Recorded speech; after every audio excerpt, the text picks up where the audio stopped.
sampah sembarangan. Udah tahu sampah biang masalah, buang sampah pada tempatnya lah. Iya ya, kalau bukan kita siapa lagi? Ayo kita buat Jakarta jadi bersih.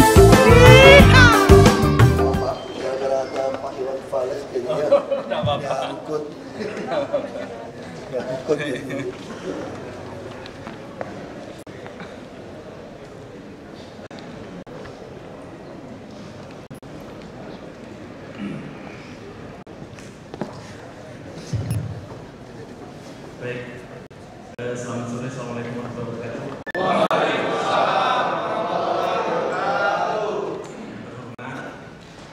Kepada Bapak Wakilnya, tapi sekarang fungsinya sudah PRT. Jadi saya berdoa supaya Jokowi jadi presiden sehingga langsung menjadi gubernur.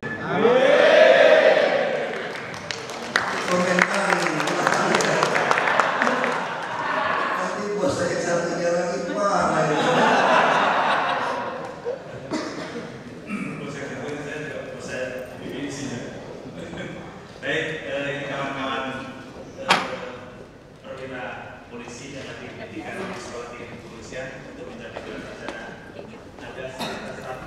ada 135 karena yang satu ini peluang yang sangat berat karena memang ada satu mata kuliah di sana itu tentang masalah leadership. Nah, di sini yang barangkali perlu nanti hanya pecahan dari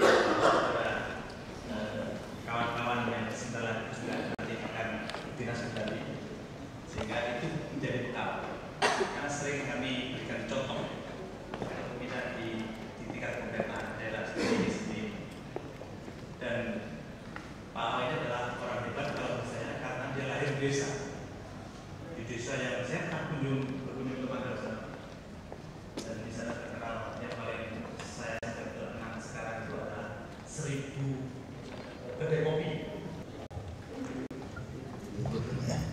Yang saya hormati Pak Khairul, Pak dosen mata kuliah kepemimpinan ya, juga seluruh mahasiswa. Selamat sore, salam sejahtera kita semua. Jadi kalau bilang kepemimpinan, saya kadang juga susah jelasin. Hidup ini kadang-kadang kecelakaan sebetulnya. Kecelakaan semua sebetulnya yang terjadi sama saya. Misalnya contoh, orang bilang kamu berani sekali ya. Itu sikat itu Tanah Abang gitu kan. Masalahnya kenapa? Saya nggak tahu Tanah Abang itu begitu parah sebetulnya. Saya hanya berpikir masalah lalu lintas. Udah tahu ya udah lanjut.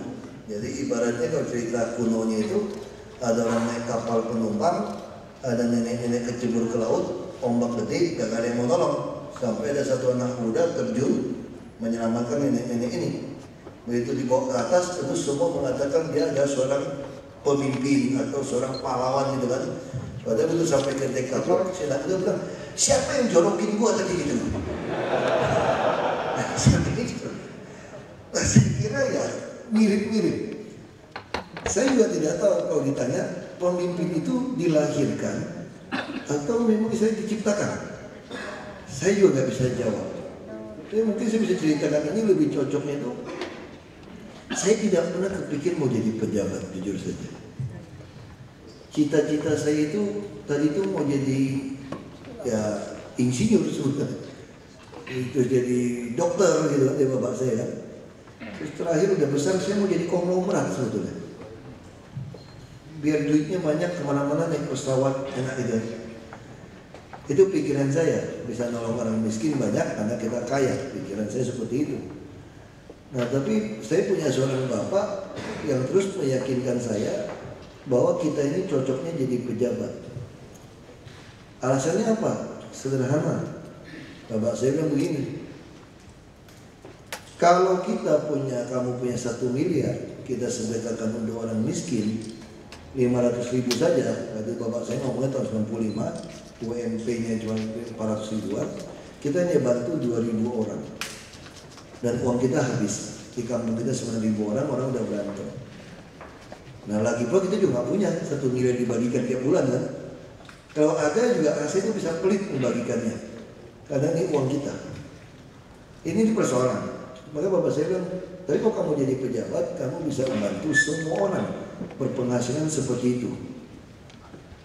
Nah ini, terus bapak saya juga bilang, kalau menurut filsafat Tiongkok, saya nggak tahu, mungkin gara-gara itu Nabi Muhammad bilang tuntutlah ilmu sampai ke negeri Cina ya, saya nggak tahu.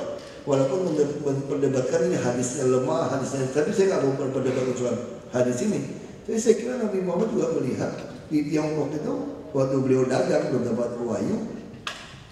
Saya kebetulan sekolah Islam, SMP, karena lingkungan saya di Belitung Timur itu 93% Muslim. Nah, dari lingkungan yang banyak kedai kopi itu mesti coba. Kopinya sama, kopi Lampung. Cuma dia gorengnya juga sama, belinya sama, tapi rasanya beda. Semua warung beda. Kenapa? Tergantung dakinya itu loh sama goyangnya. Itu aja. Jadi, saya bapak saya, Nabi Muhammad waktu itu juga saya pikir ya, ini soal filsafat. Yang paling mulia itu ternyata jadi pejabat. Pedagang itu nomor 6 selain guru segala macam. Karena pejabat bisa menentukan nasib orang banyak. Nah itu yang bapak saya tanamkan terus kepada saya. Rakyat butuh kamu. Baik kamu disekolahkan, tidak semua orang bisa sekolah. Nah kamu beruntung jadi anak saya. Kalau misalnya dari anak-anak kampung, teman-teman tidak bapak saya selalu bilang, coba lihat mereka. Mereka itu potensi sama. Misalnya saya kalau juara 1, teman saya juara 2 atau 3. Nah pasti saya akan bilang sama teman saya, kamu lebih pintar dari saya. Kenapa? Karena saya bangun tidur, meja makan udah disusun. Udah bapak saya ikut kerja sama orang Belanda kan. Karena miskin ikut Belanda, begitu dia kaya dia jadi obsesi pengen kayak gaya Belanda. Jadi kita duduk itu sudah ada servet, piring, garpu, kursinya nggak berubah posisinya. Saya tinggal duduk makan saja, mau telur rebus, mau roti, mau keju, macam-macam kita udah dari kecil yang lengkap. Sepatu sekolah Kickers, nggak bikin kulit. Nah waktu kita bujangan sampai dewasa itu udah beli semua karena adik saya sekolah di Swiss. Ini tentu bapak saya bilang, bandingkan dengan temenmu yang bangun pagi harus nimba air, kita udah ada sanjo. Nimba air, mesti masak nasi, mesti cuci baju, belah kayu, mesti bantu jaga adik, minumnya kadang teh, kadang nggak ada gula, makan singkong. Kalau mereka bisa mendekati saingan dengan kamu, apa yang dia ngalahkan kamu, itu anaknya pintar. Kamu ini bukan pintar. Karena kamu semua cukup. Nah kamu bisa bayangkan ada berapa banyak anak-anak yang seperti itu yang tidak beruntung jadi anak saya. Dan saya nggak bisa bantu mereka semua. Nah kalau saya kuliah di samping, saya selalu bilang, kamu mesti ingat ya, kamu ini nggak hebat kan? Kamu untung aja kamu dilahirkan sebagai anak orang yang punya kemampuan lumayan di kampung untuk bisa sekolah. Nah sekarang tugas kamu mikirin supaya semua orang ini sama. Nah sebenarnya bapak saya yang banyak mempengaruhi saya. Jadi tentu saja saya juga tidak mau masuk ke politik. Tak kepikir lah zamannya Pak Harto segala macam itu. Nah saya pabrik saya itu tutup waktu buka karena ada persaingan bisnis, pengusahanya membayar mungkin ke pihak pemerintah lalu saya dikerjain. Nah saya tengah frustrasi, saya ingin pindah ke Kanada sebetulnya. Saya geologi, saya master bidang keuangan, berjuang untuk mereka tanpa sudah memikirkan kondisi kita sebetulnya. Nah ini yang dibutuhkan dari soal pemimpin, kira-kira bapak saya bilang begitu. Lalu bapak saya nggak mau berdebat lagi. Lalu bapak saya, kamu percaya nanti satu hari rakyat pilih kamu. 95, bapak saya meninggal 97. Lalu 2005 benar-benar kejadian. Saya dipilih langsung oleh rakyat yang 93% Muslim untuk jadi bupati pertama di Belitung Timur. Nah tentu saya cepat-cepat melakukan apa? Kalau dibilang saya baik, sudah saya mau jadi pejabat itu. Saya cuma pengen orang tidak ke rumah saya sebetulnya.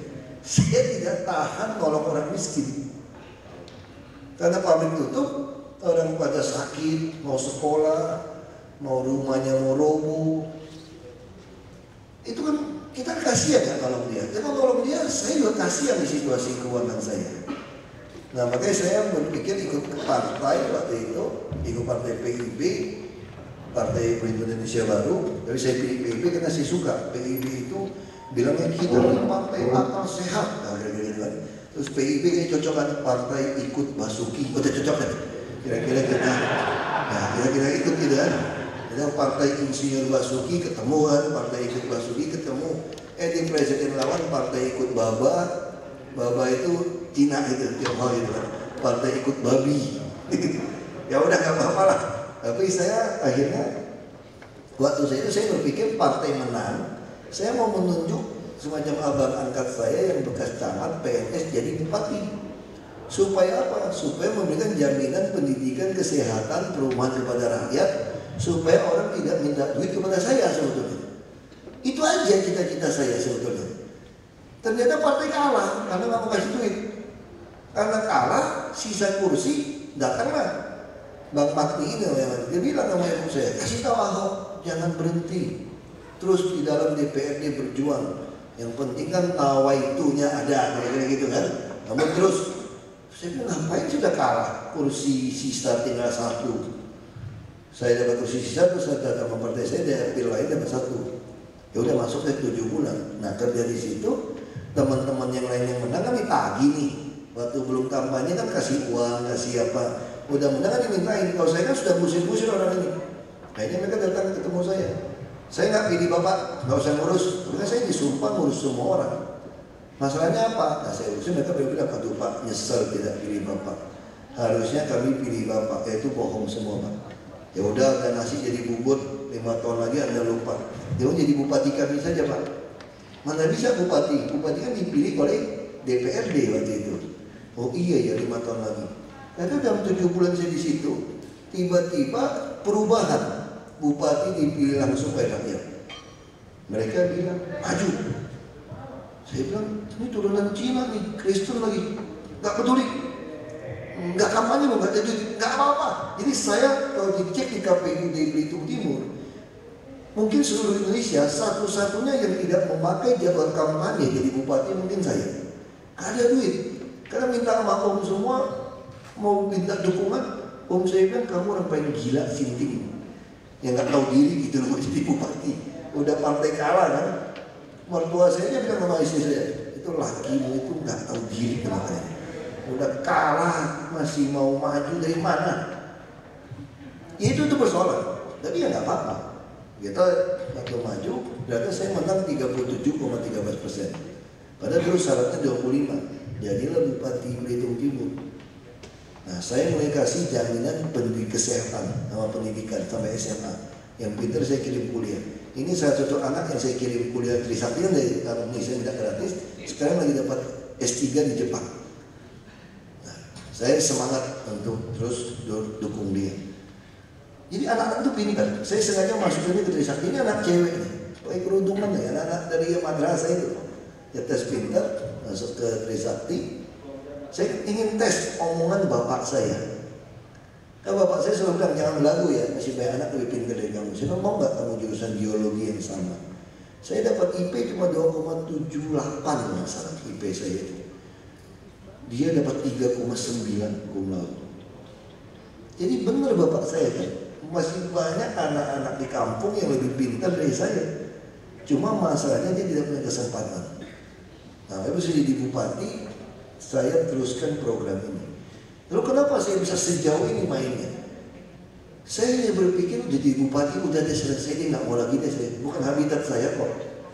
Nah udah ada jaminan pendidikan, kesehatan, saya menjadi kabupaten pertama yang semua orang sakit saya tanggung sampai RSCM asal mau masuk kelas 3. Itu adalah cara menyeleksi orang ini miskin atau kaya. Kalau dia masuk kelas 3 pasti nggak ada uang atau butuh uang. Siapa yang mau masuk kelas 3? 10 ranjang, 1 kamar mandi, besok-besok sebelah udah pulang ke akhirat, stres juga. Atau setengah mati teriak-teriak, umumnya orang nggak mau. Minimal kelas 2 atau kelas 1. Nah ini seleksi, saya bikin. Nah saya mau ketemu kasus ini. Orang tua ada yang minta pulang, padahal dia belum sembuh, lalu meninggal. Orang Islam langsung kubur cepat. Nah itu sehari-hari. Kalau dibilang dari mana saya tahu? Saya dengerin orang gitu. Misalnya orang Muslim, saya sekolah Muslim, sekolah Islam. Kalau meninggal pasti kuburnya hari itu, kecuali sudah dekat maghrib ya besok. Umumnya pasti. Nah bisa bayangin kalau di kampung nggak ada kain kafan dan 8 keping papan. Papan Anda nggak bisa main potong papan baru, itu masih kering. Makanya saya minta RT RW siapin. Dari mana saya tahu itu semua? Karena saya bayangin kalau saya jadi dia gimana. Nah saya bayangkan seperti itu. Makanya saya bisa tahu Anda harus seperti ini. Sama juga seperti RT RW. Sudah sederhana. Dari mana saya tahu? Misalnya puskesmas saya minta klosetnya harus duduk untuk yang bersalin. Lebih baik semua duduk. Kenapa? Bayinya kalau habis melahirkan harus jongkok di toilet. Mau mandinya masih pakai kursi plastik. Kalau kursi plastik meleset gimana? Licin gimana? Ada jet washer. Nah saya waktu lihat itu saya bayangkan kalau saya jadi dia seperti apa. Makanya hari pertama saya jadi bupati itu yang saya suruh ganti. Saya tidak mau seperti ini, menyusahkan. Jadi saya tidak terlalu susah. Kita coba bayangkan kalau kita jadi dia seperti apa. Nah sama juga misalnya orang miskin, dia kena diabetes, dia mesti suntik insulin. Kalau dia potong kayu, paling dia hari ini rezeki hari ini untuk hari ini. Dia potong kayu. Kalau dia mesti dengan puskesmas dia ngantri terlalu panjang, terus mesti bayar, dia mesti potong kayu lebih banyak. Potong kayu lebih banyak ditangkap polisi, karena rata-rata kayu itu ngambil di sungai juga. Kalau udah lindung, tuh ngambil 1, 2, 3 batang nggak masalah. Kalau udah ngambil banyak masalah. Ini situasi. Nah sama juga operasi beras pasar murah 20 kilo. Orang miskin nggak bisa beli 20 kilo. Karena uangnya itu hari ini untuk hari ini. Jadi bondnya dia kasih pada toko. Dari mana tahu seperti itu? Kita coba tanya sama mereka, duduk. Dengerin SMS, kita dengerin, kita coba bayangin jadi dia seperti apa. Nah waktu saya sampai seperti itu, saya kenapa mau loncat ke gubernur? Itu akibat gubernur yang lama menolak ide saya. Ketika ada orang tua pengen mati, dia frustasi. Saya tanya kenapa mau mati? Ternyata orang tua kita itu juga kasihan. Dia pengen 5.000 rupiah saja sehari untuk ngopi ke warung kopi. Sosialisasi sosial, hidup sosial kan. Kamu mesti minta anak menantu walaupun tinggal di rumah anak. Kalau anak menantu juga pas-pasan, ada nggak uang 5.000 itu? Nggak punya. Orang miskin 150.000 nggak punya. Dia dulu bisa ke hutan ngambil madu, ngambil apa, sekarang udah tua nggak bisa masuk.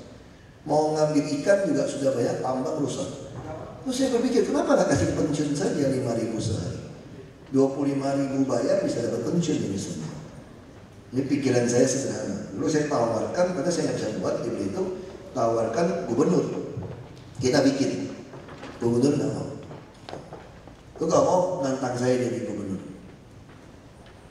Tapi waktu itu saya harus berhenti. MK belum putusin. Saya mikir, saya baru 16 bulan masa berhenti jadi bupati. Ya jelek-jelek jadi bupati enak juga loh. Yang minimal kata teman saya yang kaya, Ahok itu gak beda gua sama lo Ahok. Apa bedanya? Kalau kita tanya siapa orang paling kaya di kampung kita ini, nggak bisa jawab karena duit nggak bunyi dia bilang. Kan kita nggak tahu siapa lebih kaya. Apalagi semuanya takut ditagih pajak kan, pura-pura miskin semua kan. Nggak ada yang berani ngaku kaya ini kan, takut dikejar pajak kan. Semua pura-pura miskin, betul punya BMW CX-7, Land Cruiser. Nah saya baru pakai Toyota Nissan Terrano yang paling murah, yang spirit yang 170 juta waktu itu. Dia bilang, walaupun mobil itu kalah dengan mobil saya, tapi kalau saya tanya, siapa orang nomor 1 di Belitung Timur? Kamu, BN1 jelas. BN1 jelas katanya. Nah kalau saya tempelin BN1 pakai plat merah, saya ditangkap, orang saya gila katanya. Jadi kamu ini jelas nomor 1. Itu enaknya jadi bupati katanya. Jelas ukurannya katanya. Ya udah, benar juga. Tapi saya berpikir kalau idenya saya 10 tahun aja jadi bupati, umur 50 baru jadi gubernur kan belum tua. Ngapain buru-buru? Nah kalau saya nggak putuskan berhenti, hari ini saya masih bupati di Belitung Timur. Tahun depan baru berakhir masa saya 10 tahun. Nah kenapa saya harus putuskan berhenti? Saya mau bikin pensiun pertama di Bangka Belitung. Itu cita-cita saya, supaya nggak ada lagi orang-orang tua mau mati. Katanya nggak mau kerjain, berhenti ya berhenti. Saya tidak berhenti kan bohongin rakyat. Saya udah jadiin semua, tapi ada sesuatu yang saya nggak capai. Nah saya kira nggak tahu kalau kita baca dalam buku-buku kepemimpinan segala macam, pemimpin yang extraordinary Kalau dilihat grafik ya katanya ya, ini kata psikolog ini. Ada orang yang memang quitter, nggak mau maju, nggak mau nanjak. Ada orang yang udah nanjak, udah nyaman, dia nggak mau pergi lagi gitu. Itu yang zona nyaman. Tapi ada orang yang memang leader bagus, dia bisa langsung naik ke puncak. Itu umumnya top. Tapi extraordinary leader itu apa? Dia berani turun untuk naik lagi ke puncak lebih tinggi. Ini psikolog yang bilang sama saya, dia ngobrol-ngobrol. Padahal saya lakukan itu bukan karena saya mosok jadi extraordinary, bukan. Karena saya berpikir saya tidak bisa membantu orang, ngapain saya jadi pejabat. Nah, saya lebih suka teori yang mengatakan kita mesti mengusahakan kesejahteraan kemakmuran orang lain. Karena kesejahteraan kemakmuran dia itu adalah kesejahteraan kita. Ini prinsip. Ketika kita memikirkan orang lain, kita ketiban rezeki sebetulnya. Nah, itu yang saya lakukan. Saya dicurangin sebetulnya. Kenapa saya dicurangin? Saya udah bawa ke Mahkamah Agung. Polisi yang paling tahu curang. Polisi lapor cuma nggak bisa jadi saksi. Jam 2 ke jam 5 teman-teman polisi udah lapor sama saya. Bos, menang bos, tipis 7.000. Langsung yang namanya LSI itu melempar bahwa Ahok kalah tipis. Lalu jam 7 malam mati lampu.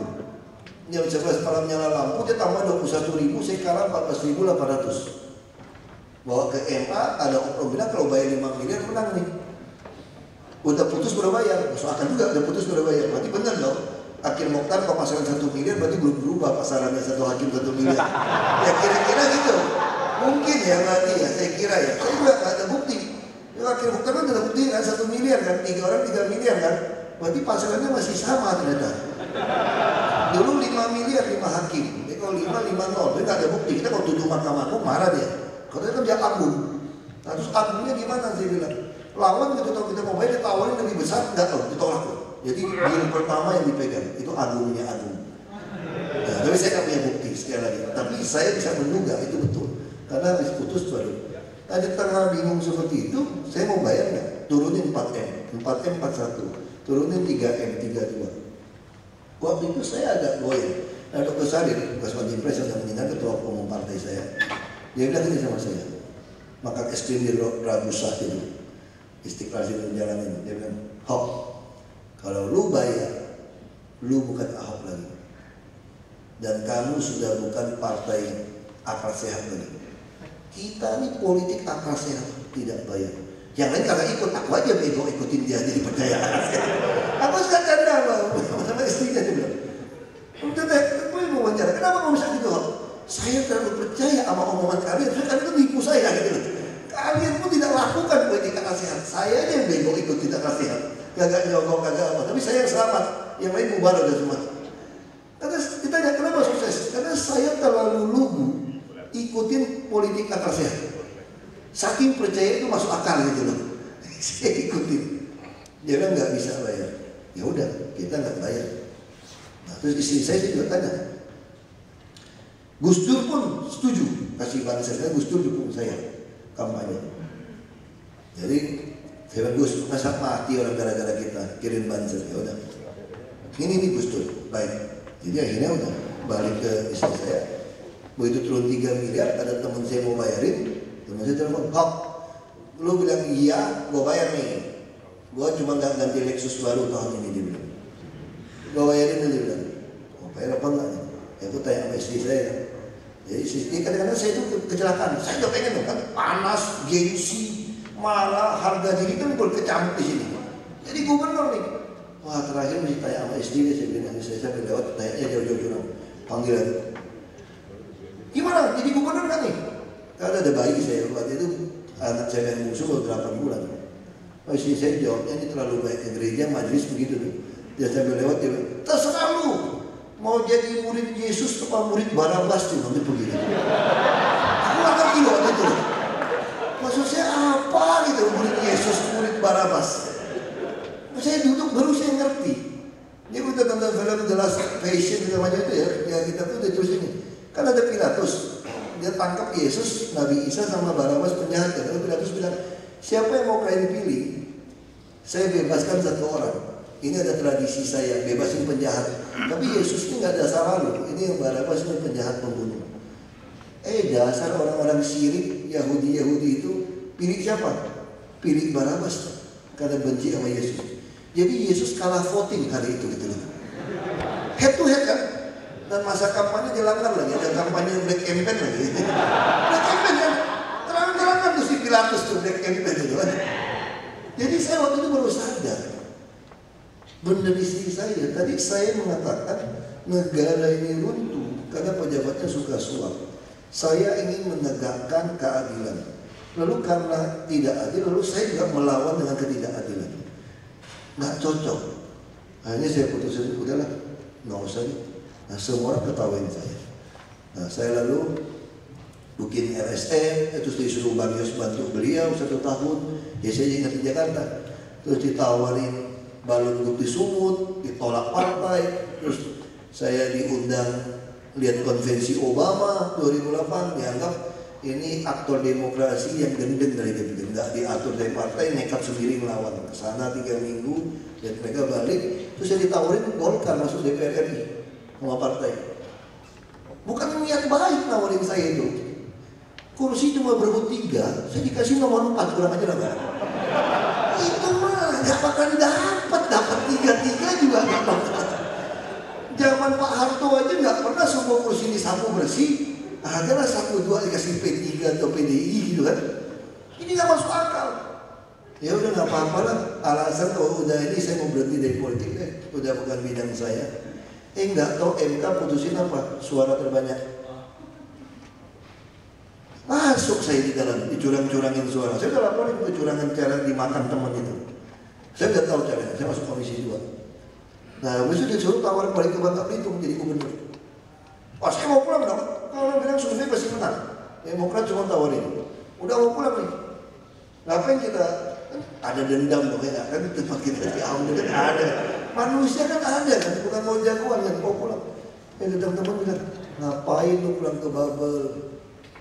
Lu ide banyak. Jakarta aja cari gara-garanya gitu kan? Jakarta. Terus saya jadi wakilnya Pak Priyanto ternyata. Maksudnya itu Pak Priyanto tadi mau maju katanya. Tapi nggak laku, terus berhenti. Saya mikir, iya juga ya kenapa nggak Jakarta ya? Mau cari gara-garanya ya? Kita di Belitung kita kerjain jaminan sosial pendidikan nggak ada yang tahu tuh. Kalau Jakarta nah media kita sembarangan ngomong dicatat semua nih, tesnya lebih bagus nih. Kita di kampung ngomong apapun nggak ada yang tulis, sini kita ngomong apa aja ditulisin. Wah, kan lebih seru Jakarta kan? Tapi gimana caranya Jakarta? Siapa yang mau jawabin? Lapor sama partai diketahui, itu gila apa orang Belitung mau jadi gubernur DKI? Wah, tak ketemu lagi, udah putusin nggak pulang. Semua bilang saya bego, burung di tangan dilepas, di tangan dilepas, burung di udara belum kelihatan namanya. Belum pasti ikut udah dilepas. Peluang jadi gubernur Babel, nggak apa-apa. Kumpul KTP nggak kumpul, karena orang-orang saya suruh tulis handphone saya mau cek, takutnya ngumpulinnya beli. Atau dia nipu fotokopi kan, ngambil KTP orang bisa kan? Saya wajibkan ada nama handphone, udah cek, cuma dapat 78.000, padahal butuh 449.000. Nggak bisa ikut, tahun lagi pulang Babel, waktu tinggal sebulan, tawarin berapa partai. Terus saya pikir, pulang apa enggak? Memang kan udah nggak niat di politik lagi kan sebetulnya kan? Alasannya gimana nih? Enggak, saya tetap mau menunggu DKI, wah kira-kira gitu. Jadi saya nggak mau pulang ke Babel. Nah kenapa? Ini ilmu politik ini. Politik itu ilmu persepsi sebenarnya, bukan ilmu eksak atau ilmu pasti atau ilmu alam. Ini ilmu persepsi namanya. Orang itu persepsi. Sama di Babel. Kalau bapak, ya, Bapak Ibu ke Bangka Belitung, kalau tanya orang yang pro saya, pasti begini: sayang Ahok nggak jadi gubernur. Kalau nggak dicurangi, dia jadi gubernur. Pasti Bangka Belitung hebat katanya.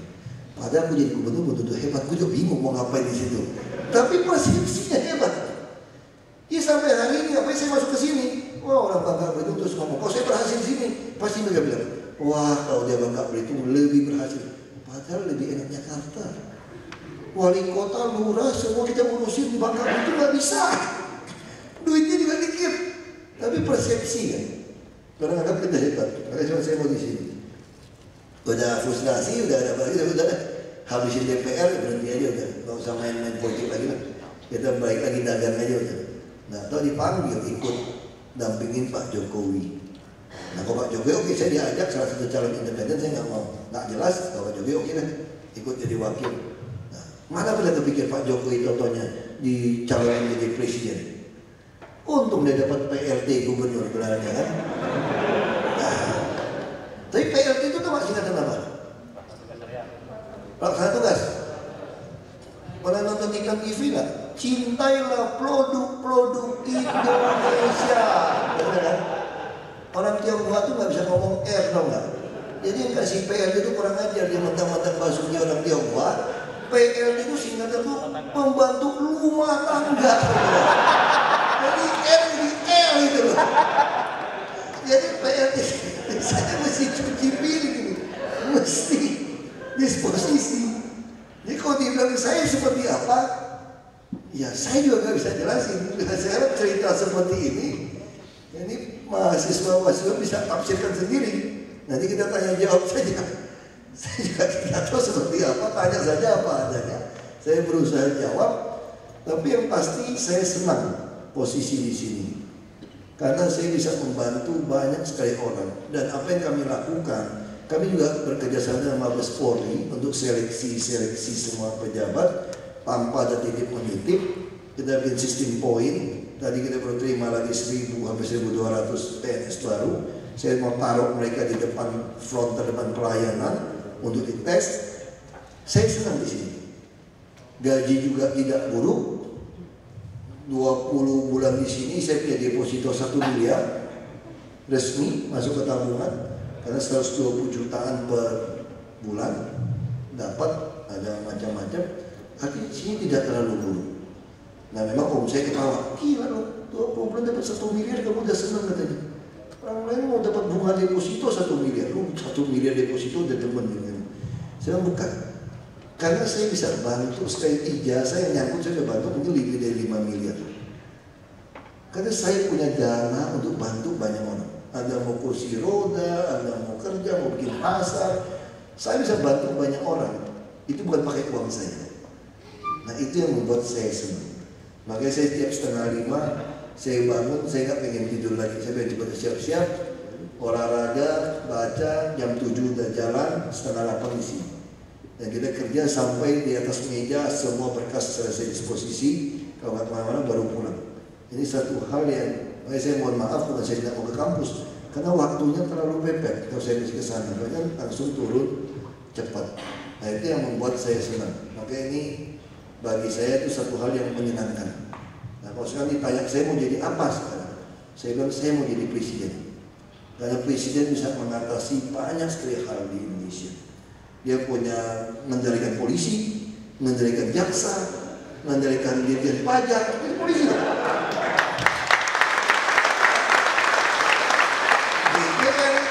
BPN juga polisi, Pertanahan Nasional, BIN intelijen polisi, PNS mau naik 4C polisi, mau jadi bintang 1 polisi, presiden, tentara semua.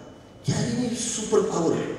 560 anggota DPR RI tanpa presiden nggak bisa revisi undang-undang satupun. Presiden tanpa mereka bisa keluarin perpu. Gak ada yang lebih hebat daripada presiden. Ini luar biasa. Wah, saya pikir untung Pak Jokowi dicalonin. Kalau enggak, saya mau minta dicalonin. Saya kalah laku beliau duluan. Ya nomor 1 pasti laku duluan, dan nomor 2 harapan menyusul. Tapi paling tidak, kenapa saya menolak di Bangka Belitung? Sekarang saya mengerti hikmah dari ini semua. Bayangkan kalau saya jadi gubernur Bangka Belitung, mau ke Merdeka Utara, nyebrangin Selat Bangka, dimakan hiu kamu sama buaya. Kalau ini mau ke Merdeka Utara, tinggal nyebrang lapangan Monas saja sampai. Ini kan Merdeka Selatan ini. Kalau kita mau ke Merdeka Utara, tinggal lewatin Monas saja kan. Cuma rusak aja, nggak ada macan di situ, cuma ada rusak sama PKL. Jadi lebih udah dekat sama istana. Jadi itu kira-kira seperti itu. Tapi kalau ada presiden yang baik, saya jujur aja saya mau pensiun. Kalau ada orang lebih baik, saya lebih siapin sistem. Saya harap nih siapapun bisa masuk terpilih, ada yang lebih rajin kerjanya, lebih jujur. Saya lebih baik nggak mau jadi pejabat lagi. Jadi orang biasa lebih enak. Kayak sekarang, aku suka nonton bola dunia teman. Berani ya kamu begadang nonton bola? Loh, setengah 5 bangun sampai malam, nggak kuat. Jadi saya cuma lihat resume waktu menggolin aja. Berarti nonton bola tuh deg-degan, itu yang seru kan. Saya nggak pernah judi sih, tapi saya nggak bisa tebak siapa menang siapa kalah kan. Nggak bisa. Jadi banyak hal kita harus kehilangan hobi kita, karena kita memang sudah disumpah seperti ini. Nah, kenapa presiden kita begitu penting? Karena 2015 ini kita akan masuki masyarakat ekonomi Asia Tenggara. 2025 kita akan masuk ke namanya bonus demografi, di mana orang yang angkatan kerja lebih banyak daripada yang tidak kerja. Nah, 10 tahun ini presiden kita harus bisa menyiapkan sumber daya manusia menyongsong ini. Gaji polisi kita dibandingkan Malaysia masih jauh. Ini nggak bisa. Kita harus fair. Saya pernah diserang orang, saya bilang, saya pernah baca satu tulisan jadi kita tuh Amsal ya, dia bilang ini, doa seorang nabi, dia bilang ini, Tuhan jangan kasih saya terlalu kaya, jangan kasih saya terlalu miskin. Kalau saya terlalu kaya, saya lupa siapa Tuhan. Kalau saya terlalu miskin, saya akan mencuri dan menghina nama Tuhan. Kalau orang terlalu miskin, dia bisa curi. Pejabat aparat kita harus dibayar yang panas.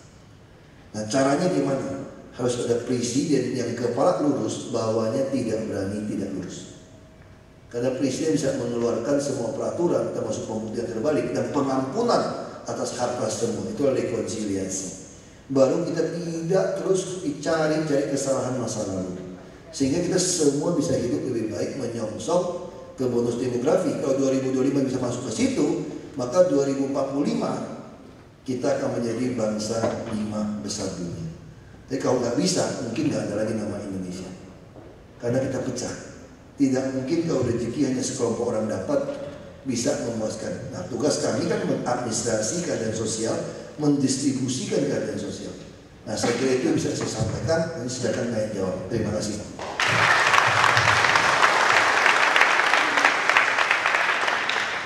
Baik, jadi sedikit penekanan saja tadi. Ternyata Pak Ahok ini ada satu hal yang hebat, mengeluarkan sebuah konsep yang itu kalau saya sangat teoritis, yaitu tentang pemimpin extraordinary. Itu tidak bisa dimiliki oleh setiap orang, dan itulah keunikannya. Silakan kalau ada teman-teman langsung bertanya. Itu ada mic 1, 2, 3, 4, silakan. Maksudnya tanya saja. Ini yang kuliah mau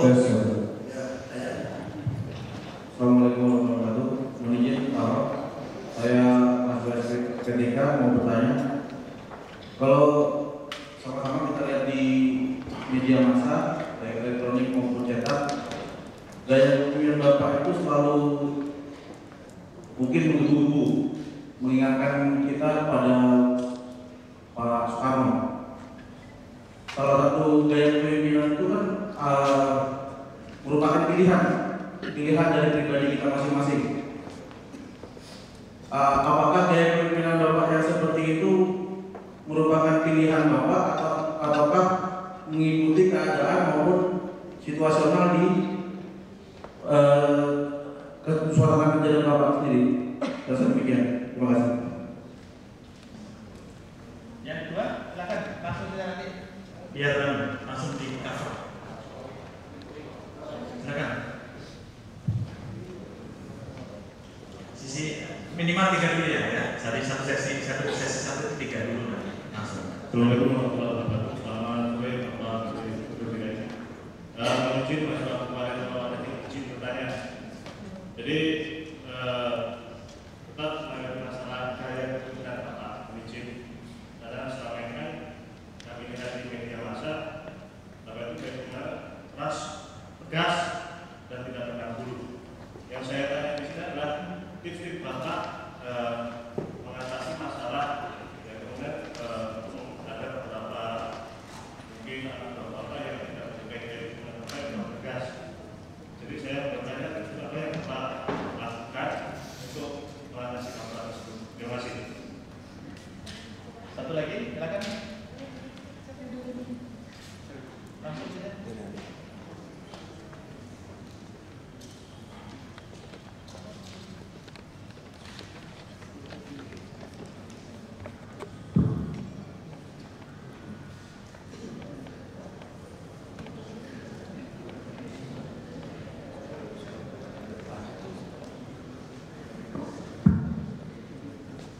Selamat sore Pak.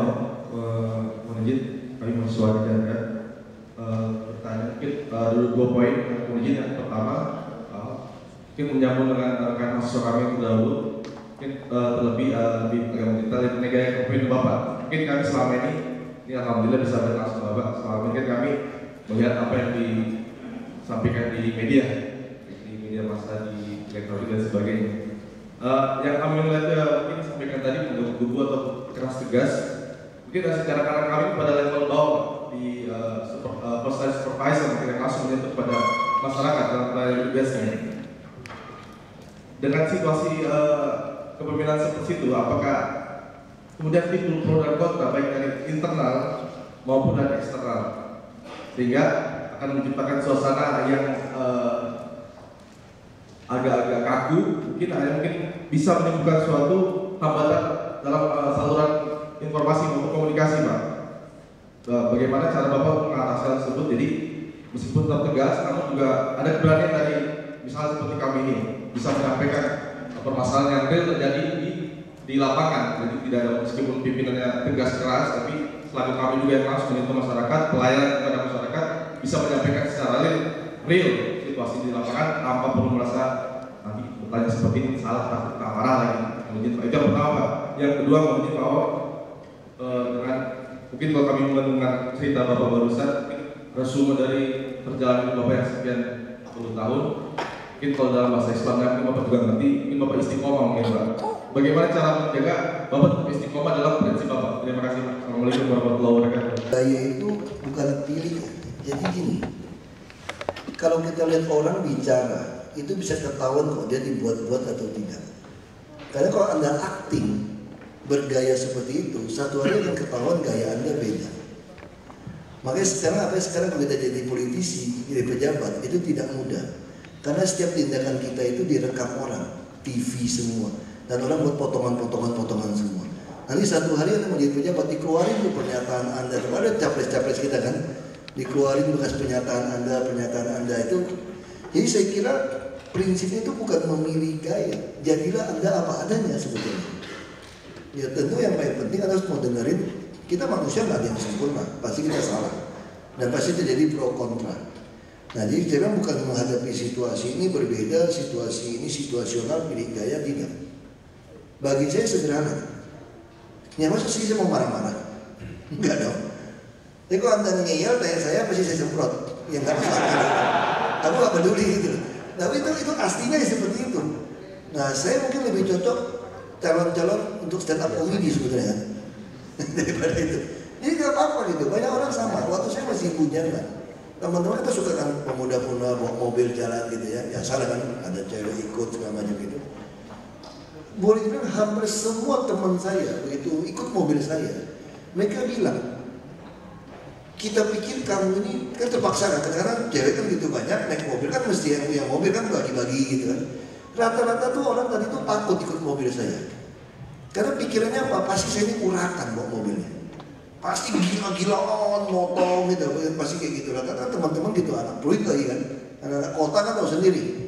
Ada saya Pacinko itu pasukan Cina kota kan udah pakai motor, mobil seenak jidatnya gitu. Tapi begitu dia naik, mereka bilang beda. Saya bukan orang yang urakan. Saya juga nggak merokok. Saya juga stadium di mana pun saya nggak tahu jujur aja dengan Jakarta gitu lama. Saya nggak tahu.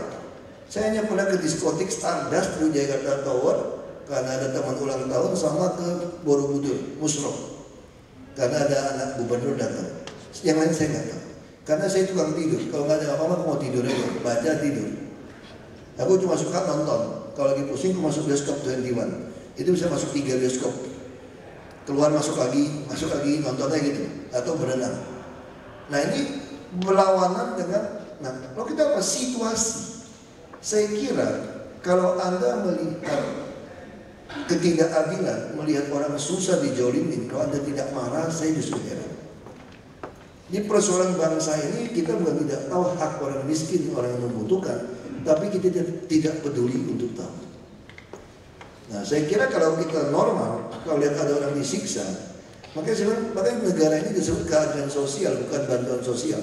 Misalnya tadi kalau datang ke sini, banyak mahasiswa PTIK ini pada Akpol lagi kan, lihat kapten Akpol gitu, lihat ada orang ditodong, pasti dibantuin kan.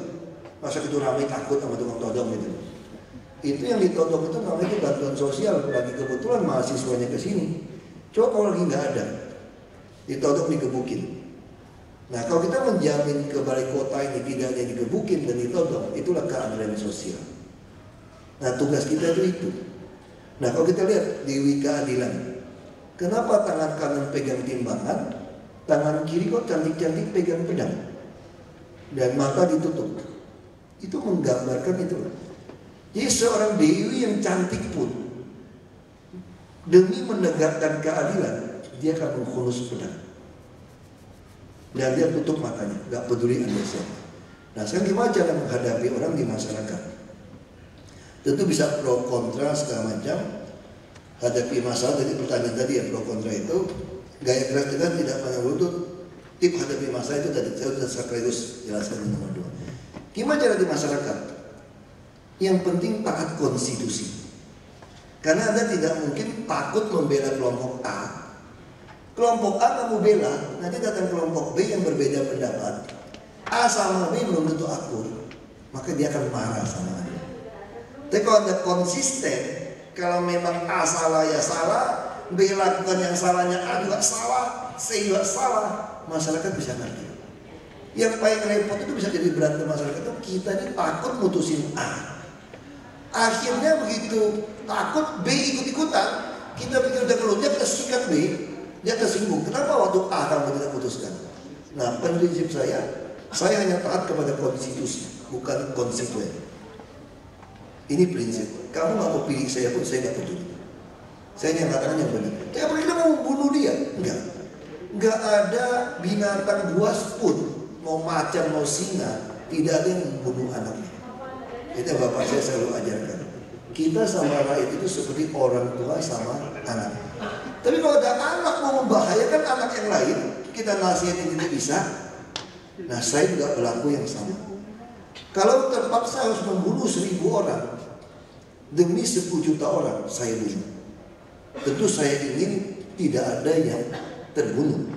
Tapi kalau 1000 ini ngotot nih, mau bunuh 10 juta nih, kita bilang jangan, yang masih ngotot. Kira-kira ada tembak nggak berotak kita? Tembak. Hari ini kita tiba-tiba terbalik teman. Orang bawa senjata nyerbu kelompok yang lain, kita polisi bingung nih, takut HAM. Karena Komnas HAM juga, saya mindahin orang dari Waduk Pluit dikasih kulkas, kasih TV ke Marunda, dia melanggar HAM. HAM burger kali itu. Itu yang terjadi kan? Kan kita ada berotak kan? Tapi kita tiba-tiba takut, itu yang terjadi sama kita. Kita takut. Akhirnya kita kawal, nyuruh orang yang mau diserbu supaya pergi, supaya nggak berantem. Kalau yang disuruh begini nggak terima, lama-lama dia buat hukum sendiri karena diserbu. Ini yang terjadi di kita pasca reformasi. Saya kira memang tidak gampang. Nah, lalu syaratnya di mana? Saya juga sama, tidak mudah di sini menghadapi seperti itu. Nah, apa yang harus dilakukan? Prinsip kita satu, kita tidak menerima suap. Karena suap membuat kita membengkokkan keadilan sosial. Makanya di sini nggak ada pengusaha berani nyuap saya. Karena saya sudah sampaikan, semua pejabat tidak perlu ditakutin selama mau terima uang Anda. Itu pepatah Tiongkok. Nah kalau saya tidak mau terima uang Anda mesti mulai khawatir sama saya.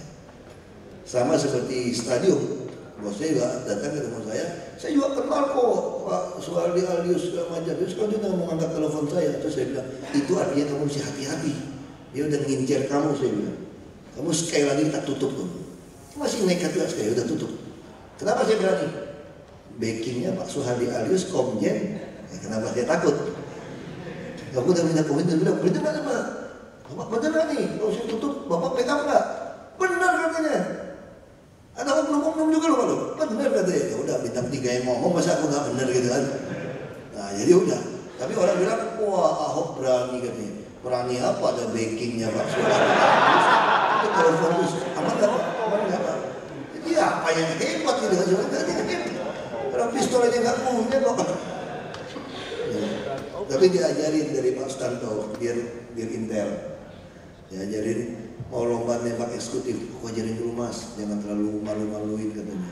Ya dasar orang gelas kosong diajarin semua jadi pinter, dong enggak? Nembak-nembak juara 2 saya eksekutif, lumayan juga. Diajarin kosong kan, cara megang semua kan. Nah itu nasib, nah itu cerita nasib. Nah gimana coba tetap istiqomah? Ini ada teman saya satu, yaitu saya terpilih masuk DKI, dia bilang apa? Kita bilang alhamdulillah, bukan istiqomah loh, astagfirullah loh. Ini masuk sini kamu mesti astagfirullah 3 kali loh. Kita nggak sangka masuk DKI. Nah gimana jaga ini? Kita butuh bicara sama nurani kita. Yang dimurnikan untuk ibadah ya. Kita harus tiap pagi ngecek hati kita. Makanya prinsip saya sederhana, 3 saja saya harus ingat. Kalau bahasa Inggrisnya keren teman. Singkatnya lebih keren bahasa Inggris.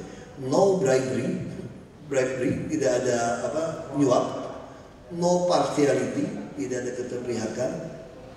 Ini 2an. Satu lagi saya tulis gini, no bribery itu kita tuh tidak takut mati. Yang ketiga. Nah itu yang penting. Jadi kalau kita 3 prinsip yang kita pegang, taat pada konstitusi, kita tidak terima suap, dan kita tidak takut mati, maka saya kira tidak ada persoalan yang terlalu besar. Apalagi di DKI. DKI ini semua lengkap. Beda dengan Belitung. Semua kajian, solusinya semua lengkap. Semua lengkap. Jadi yang tidak ada itu apa? Orangnya yang eksklusif. Nah, ini soal catatan saya lupa. Saya sudah tulis. No injustice, no partiality or bribery. Jadi nggak ada ketidakadilan sosial. Nah ini 3 prinsip kalau kita lakukan, tidak susah jadi pejabat di DKI. Semua akan jalan dengan normal karena kita nggak ada perpihakan. Mau masuk pegawai siapa, saya nggak pernah nitip. Nah itu prinsip seperti itu. Gimana caranya? Saya harus bangun 4:30 pagi. Katanya mau tanya rahasia saya gitu kan. Saya setiap hari bangun 4:30 pagi. Wajiblah ke toilet kemana-mana. Terus minum madu. Nah aku ajarin soal madu. Kita suka madu Arab, tahu kenapa? Madu Arab itu agak kental. Kalau di luar itu agak kental karena kadar airnya dikit. Tapi madu Arab susah cari yang asli. Tahu pasti atau tidak gimana? Taruh di kulkas, di freezer. Kalau yang nggak asli jadi es. Kalau madu asli itu nggak jadi es. Mereka kita beli di supermarket, semua madu pasti jadi es. Nah, kalau madu kampung kita taruh kan terlalu encer karena kan kadar airnya banyak. Kita taruh aja di freezer. Karena nggak jadi es, dia jadi kental. Nah itu enak tiap pagi diminum. Minum 1 sendok saya. Kadang 2 sendok, tergantung lapar saya sikat 2 sendok. Terus olahraga. 1 hari yang minimal dulu saya 30-35 menit. Kenapa begitu lama 30 menit? Saya kalau ketemu sadar antara sesi yang 1 ke 2 saya istirahatnya kebanyakan. Udah capek kan kita nggak sadar kan. Padahal istirahat itu hanya boleh 10 detik sebetulnya. Anda press 30 detik, stop latihan 10 detik, 30 detik lagi. Nah Anda bisa lakukan senam jantung, ya kayak langkah tegak, tangan gitu. Anda bisa stretching, bisa sit up, bisa push up, bisa pull up. Nah kalau 20 menit kita pepetin paling 25 menit sampai 30 menit. Nah dengan jaga, kalau kita ngantuk berarti kita belum biasa, mesti di step. Nah saya selalu ngecek, kalau saya berenang lagi Sabtu, siang saya pasti ngantuk. Karena saya melebihi jam saya. Nah itu mesti latihan olahraga, habis keringatan ini saya harus baca. Baca apa? Baca firman Tuhan. Apa saya baik? Enggak. Saya bukan orang baik. Sama ingat nggak dulu waktu saya DPR ke India, ada DPR yang nonton porno ya nggak? Yang di Paripurna, yang ibu itu. Partai agama lagi kan. Terus saya ditanya dari teman-teman, ini soal tadi pertanyaan dalam soal istiqomah gimana caranya, ditanya saya. Menurut kamu gimana komentarnya yang lihat video porno di sidang paripurna? Mereka anggap saya itu malaikat teman. Terus saya jawabnya begini, dia lebih baik daripada saya. Kenapa? Karena saya sudah nonton yang porno dari SMP. Jadi saya sudah lewat masa itu. Manusia itu menarik, nggak ada yang baik. Kalau ini nol, kita tuh bukan plus minus di sini. Bukan. Itu manusia itu tobat kumat. Lupa. Nah, kalau kita mau jadi manusia yang baik, Anda harus jatuh turunnya grafiknya begini. Naik turunnya sama tapi grafiknya ke atas. Sehingga kita tidak melakukan lagi sesuatu yang waktu kita gumul nggak apa-apa jatuh bangun, tapi kita mulai naik. Makanya saya sudah lewat. Makanya dia hampir 50 baru ketagihan nonton itu. Makanya sampai di sidang paripurna pun nggak tahan mau lihat itu. Mungkin gitu ya. Kalau saya sudah biasa.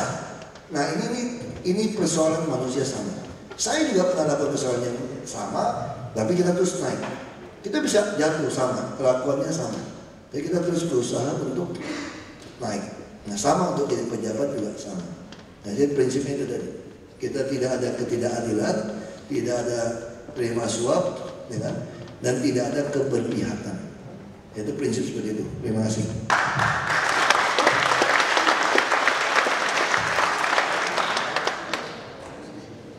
Baik, satu sesi lagi ya, 3 penanya lagi. Silakan. Ya, langsung saja. 1, 2, 3.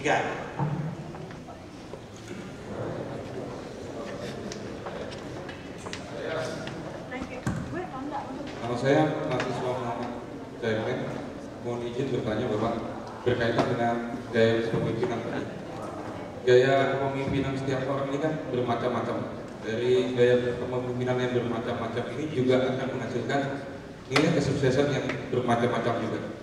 Lalu bagaimana kalau menurut Bapak sendiri, apa modal yang paling mendasar atau faktor paling mendasar bagi seorang pemimpin yang agar dia bisa sukses untuk memimpin suatu organisasi, Pak? Jadi modal dasar itu apa untuk kita bisa sukses memimpin suatu organisasi? Terima kasih, Pak.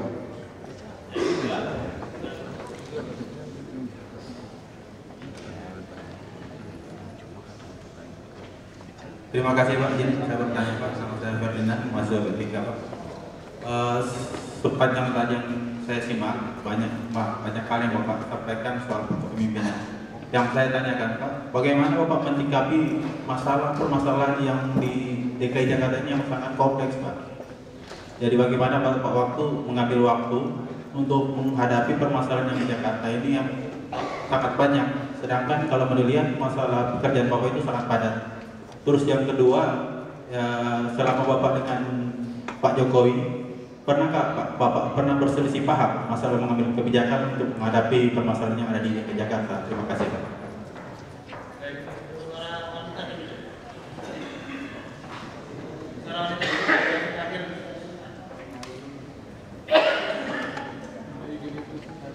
Terima kasih. Selamat sore Pak. Langsung pada pertanyaannya. Pada waktu Bapak menjadi wakil gubernur, pernahkah Bapak berselisih pendapat dengan Pak Jokowi sebagai gubernur? Mungkin ada dari kebijakan Pak Gubernur yang tidak sejalan dengan nurani Bapak. Bagaimana sikap Bapak menghadapinya atau menyikapinya dengan gaya kepemimpinan Bapak yang seperti ini, maksudnya yang berani dan yang harus dipilih? Terima kasih. Terima kasih kesempatan yang diberikan mahasiswa Sandibio.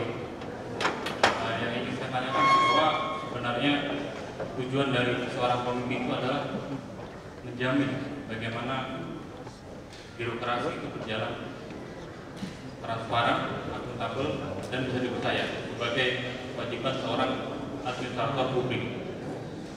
Terkait dengan transparansi, sudah banyak gerakan yang Bapak lakukan dalam hal perbaikan birokrasi yang ada di wilayah DKI Jakarta ini. Di antaranya adalah mungkin yang paling fenomenal menurut saya adalah pengetatan anggaran sebanyak 20% kepada dinas PU yang melaksanakan proyek-proyek yang berkaitan dengan pemerintahan dan pembangunan di sektor pembangunan di DKI Jakarta ini. Tentu saja hal itu akan memberikan sedikit mungkin riak-riak kecil dalam hal anak buah Bapak yang mungkin agak sedikit kurang setuju dengan kebijakan Bapak tersebut.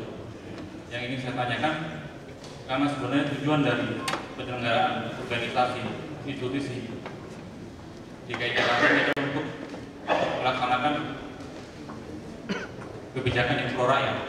Jadi bagaimana tips Bapak untuk mengajak, merubah mindset anak buah Bapak yang saat ini mungkin masih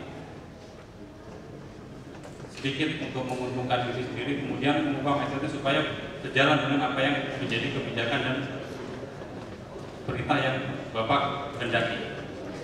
Karena satu hal yang perlu diingat di sini bahwa suatu organisasi adalah sinergitas antara pimpinan dengan bawahan, dan bagaimana Bapak menggerakkan bawahan selaku pimpinan supaya bisa berjalan sinergis dan pada akhirnya melaksanakan tugas yang Bapak laksanakan untuk berpihak pro kepada rakyat. Terima kasih. Satu lagi deh. Suara wanita lagi ada? Ayo silakan. Ini terakhir loh ya ini. Sesi terakhir nih. Itu. Kalau nggak ada bawa lagi ada.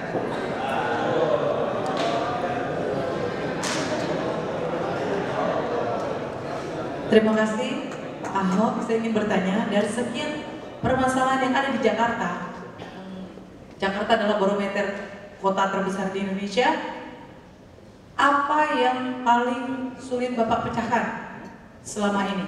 Hanya itu saja Pak, terima kasih. Selamat sore.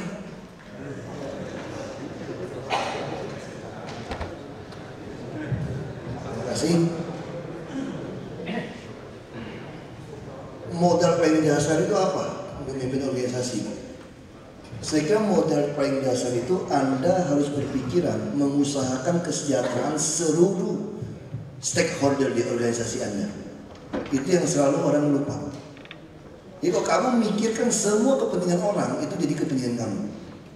Otomatis. Jadi sama seperti saya. Waktu saya di Bupati Belitung, orang tanya, kenapa kamu beli tanah semua di Belitung, tidak di Jakarta? Karena saya menaruh semua harta saya di sini juga. Kalau kalian nggak maju, tanah saya juga nggak maju, kira-kira gitu. Kalau itu ngomong langsung angkaan, ngomong duit itu. Nah tapi kalau saya mulai berpikir jadi Bupati Belitung, kayaknya Belitung nggak akan maju, ini kira-kira gitu kan. Aku pun mulai tarik gitu. Itu yang terjadi di negara kita sebetulnya. Pejabat kita pun berpikir, ini dolar jangan-jangan nggak lama 20.000 nih kelihatan. Ini kalau 20.000, ini bisa prediksi gitu kan. Kalau itu ngapain deposito aku yang 1 miliar tadi di bank? Harusnya aku cepat-cepat tukar dong, mumpung masih 11.000. Kalau Anda seperti itu, maka negara kita nggak maju. Nah saya nggak peduli. Walaupun saya duga mungkin 15.000, 20.000, nggak ada urusan. Saya tetap pegang rupiah. Mau rugi, ini tetap saya, tetap negara saya. Nah karena kita mau mengusahakan kepentingan orang banyak. Nanti lama-lama kepentingan kita juga. Nah sama seperti saya sekarang. Dulu saya nggak pernah berpikir saya lebih kaya sekarang daripada dulu, gawat tadi. Padahal dulu saya bisa untung 150.000 US dollar. Kagak simpan duit, kenapa? Bantu orang miskin terlalu banyak. Sampai kita setengah mati. Lalu waktu saya masuk ke politik, saya pikir nenek istri saya bilang, kamu pasti bantu, pasti lebih miskin. Jadi udah nggak apa-apa lah. Saya jalanin, aku lebih kaya. Cuma kenapa? Sekarang ternyata aku bantu semua orang tuh nggak pakai duit saya.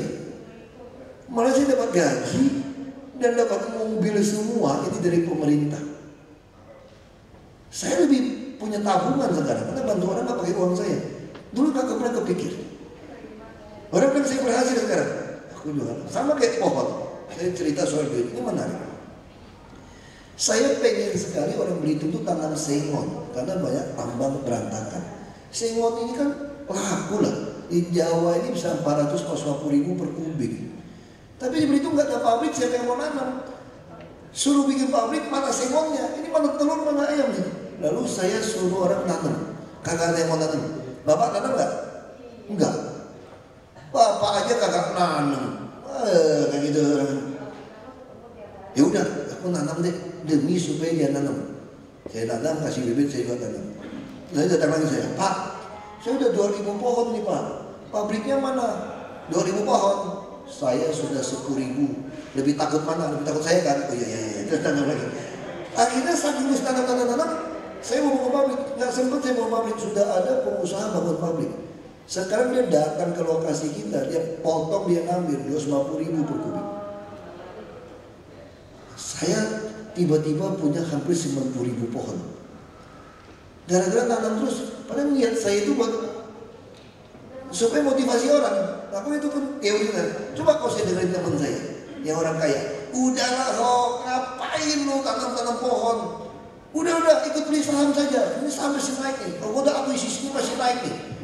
Bener, saya kan orang keuangan kan.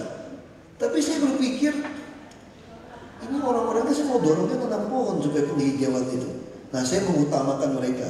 Sekarang waktu saya hitung, aku lebih kaya daripada aku beli saham kemarin. Gak usah tungguin lagi, pohon terus nambah gede, biara sapi lagi ya. Langsung gitu, terus nambah nih. Nah sama juga untuk beli rumah. Saya harusnya pulang ke Babel jadi gubernur kan. Saya bilang enggak, saya mau DKI 2010. Semua ketahuan saya 2010 akhir. Lalu saya pikir, kalau saya benar-benar jadi gubernur, rumah saya kurang gede nih. Kalau itu kita cari tanah, beli rumah nih, biar tanah bengkok-bengkok, tusuk sate nggak apa-apa, pokoknya gede. Karena nanti ada ajudan, semua polisi mau tinggal di rumah repot. Itu harus beli rumah, beli tanah. Kita desain untuk kita gubernur. Ya semua orang ketahuan saya 2011 saya bangun rumah untuk rumah gubernur. Ada ruang rapat, ruang ajudan, ada dapur semua, lokernya mereka semua, satpam semua saya siapin semua. Dan tanpa pagar rumahnya, rumah gubernur tapi pakai pagar, repot-repot amat, polisi masih kecil. Nah kita pernah nggak kepikir harga tanah di DKI sejak 2010 akhir sampai sekarang itu naiknya gila-gilaan. Saya beli tanah 4 juta, sekarang 23 juta. 2011 saya bayarnya. Nah karena mengutamakan kepentingan orang ketimbang rezeki. Itu yang selalu guru agama saya bilang, nawa itu ada udah beres tuh. Nah, saya guru saya itu manjada wajada gitu kan. Itu kita sungguh-sungguh tak siapa untuk kepentingan orang banyak, akhirnya itu untuk kepentingan kamu. Nah itu sudah teorinya ya. Saya nggak tahu benar atau enggak, tapi saya jalanin. Yang jelas aku punya rumah sekarang belasan M sekarang. Karena itu tadi, saya nggak pernah kebayang, saya lebih kaya sekarang daripada dulu. Saya nggak pernah berpikir mau beli rumah, mau beli apa, jalannya terus. Karena situasi itu dapat. Nah itu yang pertanyaan tadi, masalah tadi sudah ya. Bagaimana hadapi masalah DKI yang kompleks? Pernah saya kira waktu ujian dosennya suka bilang gitu ya. Kerjain dulu soal yang mudah ya, nanti yang susah ditinggal. Nanti pasti berlaku nggak kalimat itu? Saya nggak tahu masih berlaku nggak. Saya nggak tahu ya. Tapi waktu saya sekolah sampai S2 itu selalu begitu kalimatnya dosen itu. Kerjain yang mudah dulu ya, nanti waktu nggak cukup nih. Nanti yang susah ditinggal gitu. Nah kira-kira sama. Atau waktu anak saya kecil saya suka ke time zone. Pernah lihat ya pukul-pukul apa binatang keluar itu loh, pok itu keluar itu. Nah DKI ya kayak gitu saja udah. Aku datang duduk, maka aku mesti latihan fisik saya baik. Ada masalah, hajar, pok gitu aja udah. Tapi tentu saya harus mencari asisten-asisten mana yang baik. Jadi kita cari mana kawan. Kita manfaatkan BUMD kita. Mana yang susah, kita manfaatkan BUMD. Di DKI ini orangnya pinter-pinter. Dan masih banyak yang baik-baik kok. Kalau dites masih 20% banyak yang baik-baik. Nah orang ini kita temukan. Jadi saya punya geng ini di sini juga. Saya punya geng juga diam-diam di dalam sini selama setahun di sini. Saya udah punya kelompok, saya udah tahu orang ini baik. Yang baik itu saya kasih dia jadi komisaris BUMD biar gajinya cukup. Nah dia hubung gimana? Saya disposisi kasih dia minta pendapat. Semua saya minta BlackBerry. Saya udah temukan ada camat yang baik, yang bisa kirimin saya foto terus. Kelihatan kok langsung mereka. Yang kondisi di sungai, saya nggak perlu belusukan, nanti hitam saya juga. Udah belusukan, udah kirim ke saya lihat tuh, dikirim semua foto lengkap. Nah itu caranya kita cari yang mana teman kita, terus kita selesaikan, kita usahakan, karena waktu terbatas. Jadi ibaratnya itu kita cari yang sekali pukul itu kena 3 kira-kira gitu. Gimana caranya? Kamu cari. Bisa kita cari mana yang sekali pukul bisa kena 2 atau 3. Bisa contoh cara mengatasi banjir. Anda kalau cuma bikin waduk nggak salah, tapi paling cepat itu selesaikan inspeksi sungai. Karena jalan infeksi sungai selain bisa mendalamin sungai, itu menambah jalan. Jadi bersihin sungai dapat, jalan tikus dapat. Nah itu yang kita incar. Nah kita bangun dusun, bawahnya masih sekaligus PKL, masih ngajarin orang tanam. Jadi kita cari yang kira-kira satu pukul dapat 2 atau 3 supaya hemat. Nah kita mau teliti di DKI seperti apa. Nah tentu ada teman-teman yang bantuin. Nah di DKI juga lebih gampang. Terus kita tahu cara kita benar apa salah. Itu masalah kan? Kan nggak semua orang senang sama cara kita benar apa salah. Gampang. Datang banyak wartawan nenek-neneknya ngomong seenaknya. Ngomongnya seenaknya, ngomong enaknya kamu ngajak mancing, wartawan langsung kirim online. Online cepat. Kamu belum sampai ke ruangan udah keluar berita ini. Dia bikin judul yang sensasional macam-macam. Dia ambil potongan kamu ngomong nih. Dikeluarin gitu kan, isinya beda. Wah langsung orang pada kirim-kiriman nih. Belum dibaca dan nyela-nyela aku kan, nyela-nyela macam-macam caci maki itu saja yang dukung kita baca lagi. Wah dia balas lagi, nggak benar kamu. Itu maksudnya begitu. Nah karena online kan pendek. Kita juga ada YouTube kan, ada rekaman kan. Udah dia ribut taktik itu ribut nggak keluar, kita keluarin upload yang menyeluruh. Sampai orang ngerti kenapa pikiran saya seperti itu. Nah harus kita baca komentar mereka. Kalau masih 60% oke, yang bela kamu, ini IP address-nya satu nggak? Biasa tuh tukang nyela itu satu komputer tuh kurang ajar gitu. Dia cuma ganti-ganti nama nyela kita, oh ketahuan, oh ini nyela. Tapi yang lebih suka sama kita masih lebih banyak. Nggak usah suka 100%, Tuhan juga orang nggak suka 100%, kamu santai-santai aja. Nah saya termasuk ini kurang baik, dosen pasti nggak demen statement saya. Saya bukan murid yang pengen dapat cum laude, Om. Saya selalu tuh yang penting lolos udah.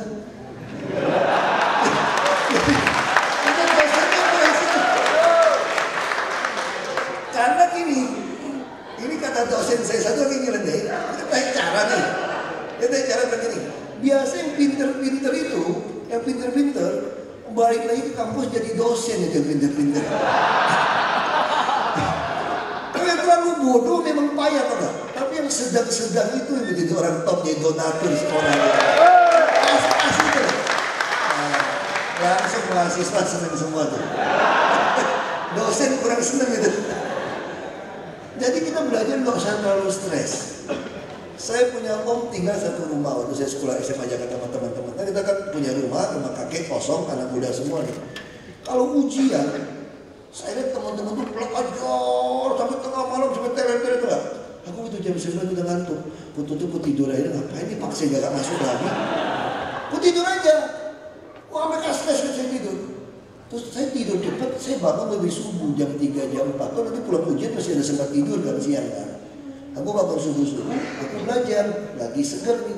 Mereka lagi teler-teler tuh baru tidur jam 1. Bangunnya setengah mati, waktu kan tidurnya terlalu lama, kagak masuk. Aku bangun pagi subuh, belajar, ujian, bukan sombong, kalah mereka nilainya sama saya. Lalu mereka bingung, kok lu nggak belajar, kok bisa? Aku bilang nenek lu nggak belajar. Aku bangun pagi-pagi bos bacanya. Tapi dia malah sempat lihat saya kan, dia cuma lihat saya tidurnya cepet. Nah itu kenapa? Prinsipnya sederhana. Udah baca aja, makin dikit makin lupa. Yang penting udah baca, udah kuasai, ya udah jalan aja.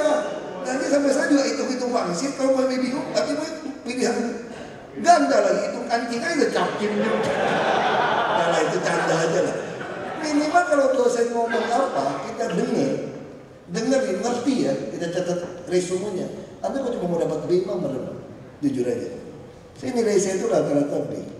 Kalau saya demen itu pasti A. Karena saya baca lagi di buku perpustakaan. Anda dengar saja dosen ngomong, Anda catat, kalau cuma S1, pasti B. Asal dosen ngomong terus Anda tanya ya. Nah kalau S2 tadi udah lebih tajam lagi, Anda harus baca sebelum dosen ngajar. Makanya kalau kita lakukan cara S2 di S1, makanya kalau balik S1 udah gampang gitu. Kita baca dulu yang mau dia ngajar, tapi kita dengerin tinggal tanya aja. Jadi saya sekolah tuh nggak susah, asal tungguin gitu. Ya kan, apalagi ada, wah kalau saya kuliah dulu lebih gampang lagi. Tulisan sembarangan, ada cewek teman kuliah yang bantu ngerapiin teman. Dia pengen dapat catatan saya, dia bantu rapiin tulisan saya jelek soalnya kan. Terus mau dikirim-kirim fotokopi. Kenapa mereka belajar nggak bisa cukup juga? Karena dia nggak tahu apa yang diajarin. Kalau kita dengerin baik-baik, atau saya ngajarin, kita tanya logikanya, itu nggak ada yang susah sebetulnya. Ya kalau cuma B mah udah nggak pastilah. Ini kalau saya terlalu maksa supaya otak kita jarang dipakai juga kan. Kalau sering dipakai kan rusak nanti. Kita harus kurangin pakai ini, itu prinsipnya gitu. Jadi nggak usah terlalu banyak dipakai juga, nanti kadar cepat rusaknya lebih tinggi lah. Nah, makanya otak saya itu kurang masih bagus karena pakainya agak dihemat-hemat. Padahal selisih paham nggak dengan Pak Jokowi? Ya pasti dong, suami istri aja bisa selisih paham. Ya pasti dong. PR itu bisa selisih paham kan? Macam-macam, bisa soal taman macam-macam. Saya sih nggak demen-demen aja kan. Festival pun nggak mau. Maksa saya naik kuda nggak deh, sorry deh. Naik kuda, apaan? Naik baju aneh-aneh nggak deh. Kita nggak bisa, pasti dong. Soal misi pasti soal hobi beda kok. Kalau soal tujuan kerja, saya sih nggak mungkin selisih. Orang tujuannya sama kok, bikin kepala penuh, perut penuh, dompet penuh. Kalau berdua cita-cita yang sama, nggak mungkin ada selisih. Kalau selisih gimana? Anda harus kalah, lu mesti tahu diri lu wakil lu. Lu kalau biasanya wakil lu suka berantem sama nomor satu, karena kalau lu nggak tahu diri, merasa hebat kayak orang nomor satu. Lu jadi wakil mesti sadar. Lu kalau nggak ada nomor satu, lu kagak bakal laku. Buktinya lu nggak berani tuh maju nomor satu. Kenapa lu numpang dia? Atau partaimu tidak jalankan Anda. Berarti partaimu menilai Anda kalah dari dia kan. Berarti saya sadar saya kalah dari Jokowi. Ya sudah, kalau gitu partai aja anggap saya kalah sama dia. Ya sudah, dalam situasi apapun ya kita ikutin. Tapi sekarang kan gue bebas membantu imbang Anda. Gue bener-bener gak dibatasi kan. Ada saatnya kamu naik, tenang-tenang aja. Jadi jadi wakil kamu tunggu ribu aja, gak usah repot-repot gitu loh. Jadi hidup ini kadang-kadang ya mesti realistis juga, gak usah terlalu ngotot. Jadi kayak apa ya? Ada yang kuliah kan, kayak teman saya bikin skripsi satu bab saja lebih tebal daripada seluruh skripsi saya, mati aja loh. Tapi nyelesainnya setengah mati. Stres lama ngumpulinnya. Saya cepet banget. Kenapa? Tipis, lebih tipis dari satu babnya dia. Yang penting apa? Dapat IR, injak rem, insinyur maksudnya. Insinyur sudah. Jadi gak usah repot-repot gitu lah. Terus kemarin, kenapa kamu belajar yang rajin? Bapak gua cuma nyuruh gua dapat insinyur kok nggak bilang cum laude. Ya udah, insinyur ya udah. Jadi kayak gitu aja kuliah itu. Yang penting masuk gitu ya. Saya yang rajin. Saya jarang sekali absen. Saya rajin sekali kuliah. Makanya saya catat semua catatan saya punya. Saya selalu catat dosen ngajar apa. Tapi saya bukan orang yang mau ngotot, mau sampai dapat A, semua baru puas. Jadi orang pengen A itu sedih. Dia nggak dapat A itu sedih sekali. Padahal udah B plus tuh. Udah yang lain A1 jadi B saja sedih banget itu. Waduh, sengsara hidupnya. Aku mau dapat C aja udah. Alhamdulillah begitu. C cukup. Emang dapat hadiah apa sih kamu gitu loh. Minta beasiswa juga nggak perlu, bapak gua ada duit gitu. Jadi ngapain terlalu repot gitu loh. Nah ini persoalan. Jadi udah bilang DKI sama Kombe udah paham Pak Jokowi tadi sama, ya. Nah tujuan seorang pemimpin birokrasi gimana? Lihat itu tadi saya bilang. Saya udah tentukan siapa orang saya. Saya berani sekarang lebih kencang karena saya sudah melihat sekitar 60% ini PNS masih oke. Mau perumahan, walaupun hasil tesnya cuma 40%. Nah saya sekarang masukin PNS baru, saya dorong mereka di PTSP. Dari pagi saya mau kasih pengarahan 1.000 orang lebih. Saya kasih mereka pengarahan, terus saya juga tawarkan gaji jenjang karir yang jelas. Jadi saya sampaikan kepada mereka, Sekda ini nggak bisa diperebutkan. Ini adalah hadiah untuk wali kota atau asisten eselon 2 yang bagus. Wali kota nggak diperebutkan. Ini adalah hadiah untuk wakil asisten Seko yang baik. Seko asisten diperebutkan enggak? Ini hadiah untuk camat yang baik. Camat boleh diperebutkan. Camat diperebutkan oleh semua orang boleh, atau berlawan dengan lurah yang baik. Tapi kalau lurah diperebutkan semua. Lalu untuk melatih Anda gimana? Saya taruh Anda di pelayan terpadu satu pintu seperti bank. Dan Anda dapat poin. Saya targetkan yang paling rendah itu kalau kalian semua bisa hemat uang 12,5 juta per bulan. Jadi semua PNS DKI itu jelas. Nanti saya mau suruh upload ke YouTube karena nggak semua PNS dengar. Jadi upload itu agak bagus, orang jadi belajar dan pegang omongan saya. Saya nggak bisa menyangkal setiap pernyataan saya. Jadi semua di-upload ke YouTube itu sudah berbahaya buat saya sebetulnya. Baik, prinsip saya gimana supaya nggak berbahaya? Pikiran saya, mulut saya yang saya ucapkan, dan nurani saya harus sama. Sehingga video ditangkap dari manapun, mau diulang-ulang pun, saya bisa jelaskan kenapa saya berubah misalnya. Saya bisa jelaskan. Nah itu yang paling penting. Cara untuk kita ini. Nah apa yang paling sulit dipecahkan di DKI? Nah, ini saya ngomong orang bilang naif saya. DKI ini gampang banget. Beda dengan Belitung. Kalau di Belitung saya panggil 10 orang ketemu saya. Saya tanyain macam-macam. 8 orang di bawah saya sekolahnya. Apa yang mau ditanya? Kalau ketemu orang DKI 10, 8 orang lebih pintar dari kita. 2 orang sama dengan kita, bagusan dia juga sebetulnya. Jadi DKI ini gampang. Terus kita nggak tahu apa-apa. Ini ada ilmunya DKI. Gimana caranya? Panggil Profesor A misalnya. Jelasin sistem banjir semua DKI. Wah, dia cerita semua, kita nonton dengerin. Udah dapat ilmunya kan? Kan ilmu setengah-setengah jeruk. Kan tadi kan pas-pasan itu udah dengar kan? Ya setengah-setengah jeruk lah, setengah-setengah gelas. Udah dengar, undang yang B, Profesor B. Sok pakai ilmu A, ngadu ilmu sama dia. Tak tok, kalah dong kita kan. Kalau begitu, kalau kita bikin dia diem, berarti A ini benar. 2 ilmu benar. Kalau nggak benar, pasti dia sangkal kan. Sangkal itu jadi bingung.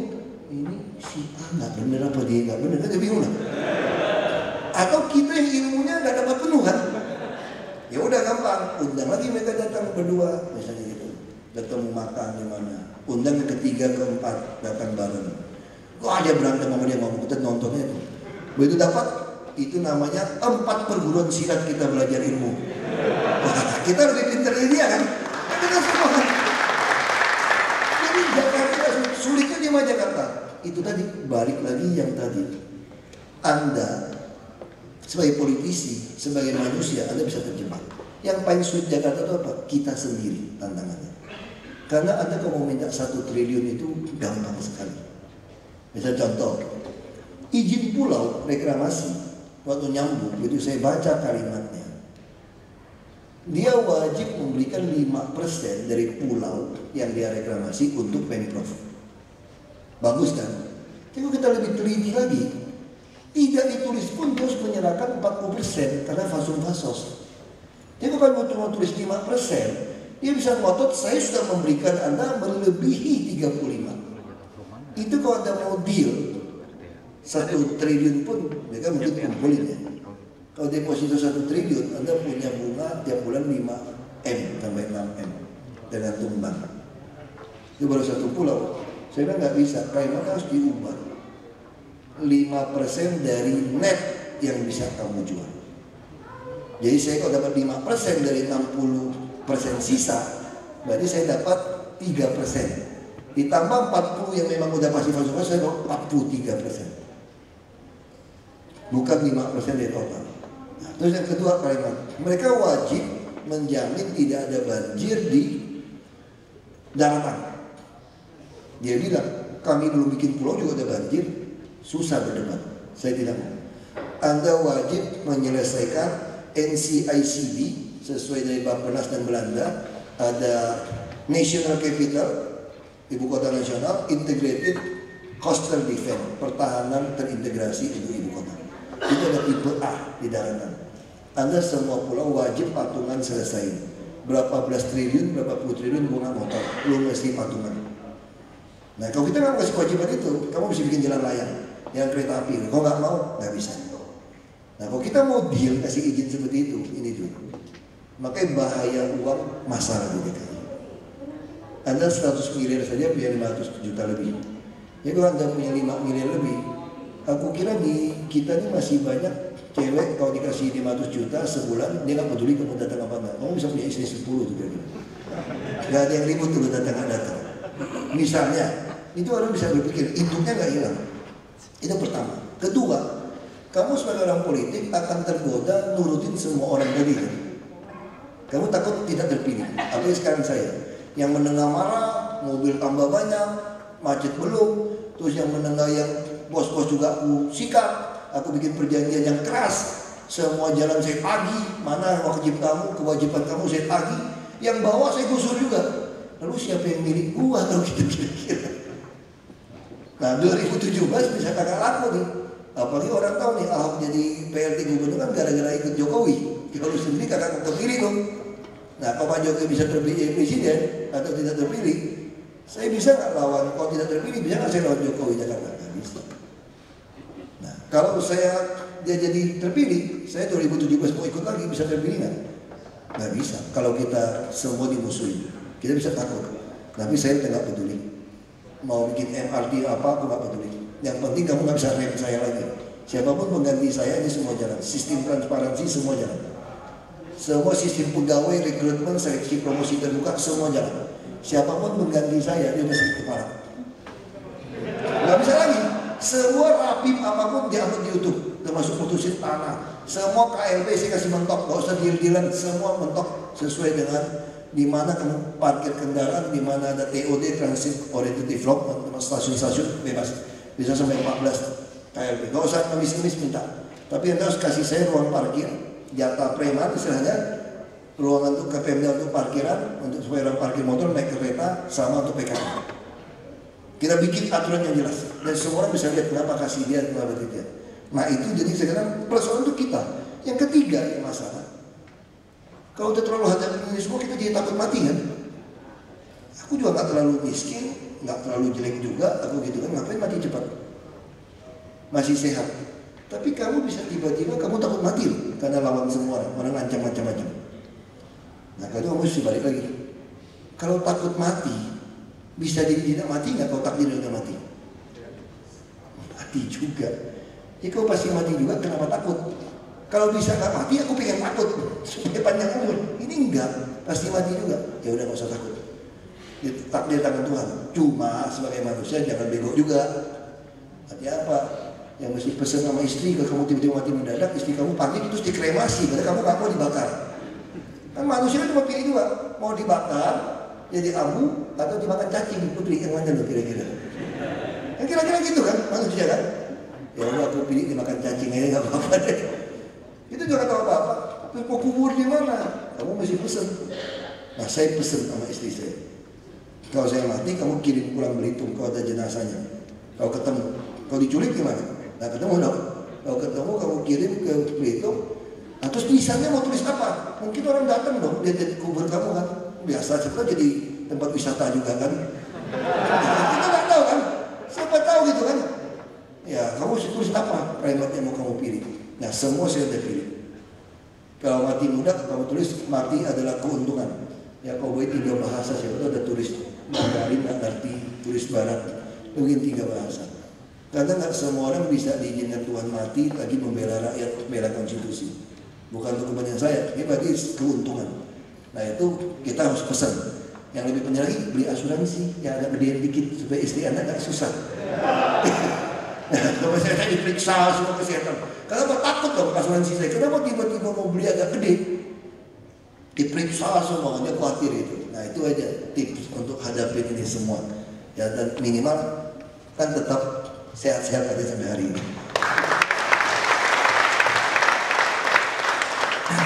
Baik, terima kasih. Itu sesi kedua sekaligus sesi terakhir. Dan rupanya ini hadiah untuk Pak Ahok. Karena tadi tanggal 29 itu ulang tahun.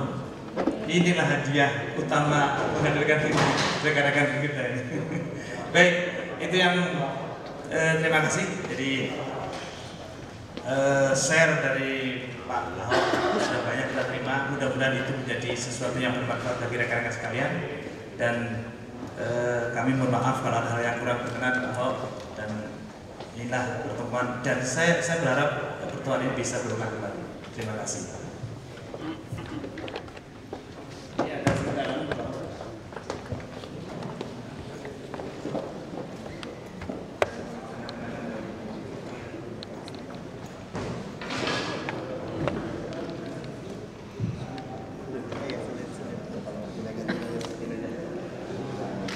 Just mundur just Pak.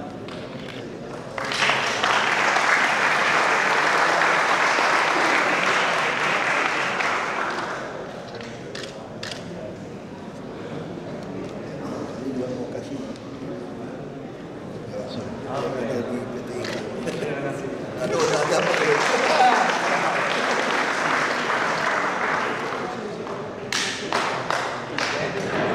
Dan selanjutnya mohon perkenan kepada pelaksana Gubernur Provinsi DKI Jakarta untuk dapat berfoto bersama. Ini Mas,